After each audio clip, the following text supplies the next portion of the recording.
අද අපි බලන්නේ ඔයාගේ ඉලෙක්ට්‍රික් බයික් එකේ පිටිපස්සේ ටයර් එක මාරු කරගන්නේ කොහොමද කියලා. ඔයා මුලින්ම මේ වීඩියෝ එකේ පේන විදිහට ඔයාගේ බයික් එකේ ඩිස්ක් බ්‍රේක් එකේ බ්‍රේක් කැලිපර් එක පරිස්සමට ගලව ගන්න ඕනි. ඊට පස්සේ ඔයාගේ ඉලෙක්ට්‍රික් බයික් එකේ බේකර් එක ඕෆ් කරගන්න. ඊට පස්සේ ඔයාලට පුළුවන් ස්ක්‍රූ ප්ලේනර් පාවිච්චි කරලා මේ බේකර් එක දෙපැත්තේ තියෙන ඇන දෙක ගලව ගන්න ඕනි පරිස්සමට. බයික් එකේ කැබින් එක ගලව ගන්න ඕනි. ඒ නිසා මේකේ තියෙන ඇන ටික ඔයා ගලවලා ලේසියෙම මේ වගේ කැබින් එක එළියට ගන්න පුළුවන්. ඊට පස්සේ මෙතන තියෙනවා බයික් එකේ කන්ට්‍රෝල් එක. ඉතින් මේ කන්ට්‍රෝල් එකට සම්බන්ධ කරලා තියෙනවා බයික් එකේ මෝටරයට එන වයර් එක.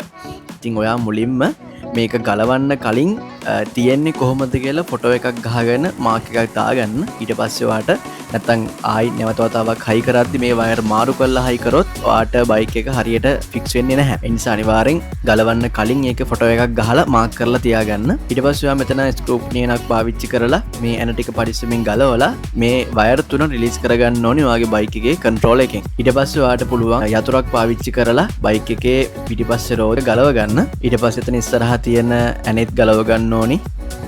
ඊට පස්සේ ඔයාට පුළුවන් ලේසියෙන්ම මේ රෝදේ ඔයාගේ බයික් එකෙන් වෙන් කරලා ගලව ගන්න. ඉතින් ඔයාට දැන් මෝටරෙන් ටයර් එක වෙන් කරලා ගන්න වැඩේ ගෙදරදිම කරගන්න බෑ. මොකද මේක හරියට බයික් එකේ මෝටරේ වගේම ඩිස්ක් එක හීරෙන්නේ නැති වෙන්න, මෝටරේ ඩැමේජ් වෙන්නේ නැති වෙන්න කරගන්න ඕනි. මේක ඉතින් ඔයා ගෙදර නියනක් වගේ පාවිච්චි කරලා කරන්න ගියොත් මෝටරේ ඩැමේජ් වෙනවා. ඒ නිසා අනිවාර්යෙන් ටයර් ලීවර් දෙකක්ම ඔයා පාවිච්චි කරන්න ඕනි. ඒ නිසා හොඳම වැඩේ තමයි ඔයා ටයර් මාරු කරන ෂොප් එකකට අරන් ගිහිල්ලා මේ වැඩේ කරගන්න එක. එතන ටයර් මාරු කරන අයට මේ ඉලෙක්ට්‍රික් බයික් සම්බන්ධයෙන් මේවයි ටයර් මාරු කරන්න තේරෙන්නේ නැහැ කිව්වොත් ඔයාට පුළුවන් මෙන්න මේ වීඩියෝ එක පෙන්නලා යාලට තේරුම් කරන්න කොහොමද මේක කරන්න කියලා. එතකොට ඔයාට පරිස්සමට මේ වැඩේ ලේසියෙන් කරගන්න පුළුවන්. ඉතින් ඔන්න දැන් අපි පරිස්සමට ටයර් එකයි මෝටරේ වෙන් කරගෙන තියෙනවා. දැන් ඉතින් අලුත් ටයර් එකක් අරගෙන මේ ටයර් එකේ මේ ඊතල ගහලා තියෙන පැත්ත ඉස්සරහට තියලා ඇතුලෙන් වයර් එක අරගෙන ඩිස්ක් එක එන්න ඕනි දකුණු පැත්තට. දැන් ඉතින් තියෙන්නේ අලුත් ටයර් එක පරිස්සමට බයික් එකේ මෝටරේ ඇතුලේ තියෙන ඇක්සල් එක ඇද වෙන්නෙත් නැති වෙන්න, මෝටරේ ඩැමේජ් වෙන්නේ නැති වෙන්න, ඒ වගේම ඩිස්ක් එක හීරෙන්නෙත් නැති වෙන්න මේ ටයර් එක අලුත් ටයර් එක දාගන්න.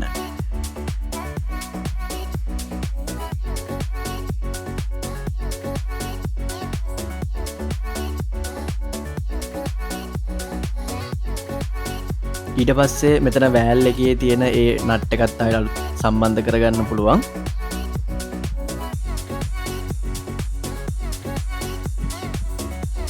ඉතින් දැන් බයික් එකේ ටයර් එකට ආයෙසරයක් හුලං පිරෙව්වට පස්සේ ටයර් එක තිබ්බ විදිහටම ලස්සනට රෝදේ තියෙනවා.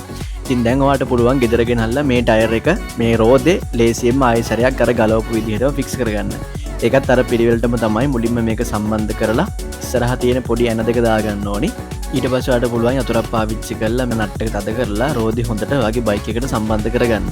ඉතින් දැන් ඔයා ආයෙ අර මෝටරේ වයර් එක ඇතුලෙන් අරගෙන කන්ට්‍රෝල් එකට සම්බන්ධ කරලා තිබුණ විදිහටම නැවත වතාවක් මේ ඇන දාලා තද කරලා මේක සම්බන්ධ කරගන්න ඕනේ. මේක අනිවාර්යෙන් තදට ඇන දාලා මේක ඇන දාලා හරියට තද කරලා සම්බන්ධ කරන්න තිබුණ විදිහටම.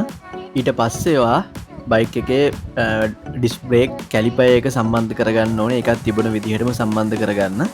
ඔයා දැන් ඔයාගේ බයික් එකේ ටයර් එක ලේසියෙන්ම මාරු කරගෙන ඉවරයි. ඉතින් මේ වගේ තව වීඩියෝස් බලන්න ටකාෂි මෝටර් කෝපරේෂන් YouTube channel එක subscribe කරලා තියන්න. මේ වගේ ඔයාලට ඉලෙක්ට්‍රික් බයික් සම්බන්ධයෙන් repairs කොහොමද ගෙදරදීම කරගන්නේ සහ ලේසියෙන්ම කරගන්නේ කියලා වීඩියෝ සීරීස් එකක් අරගෙන එනවා. එහෙනම් හැමෝටම සුබ දවසක්.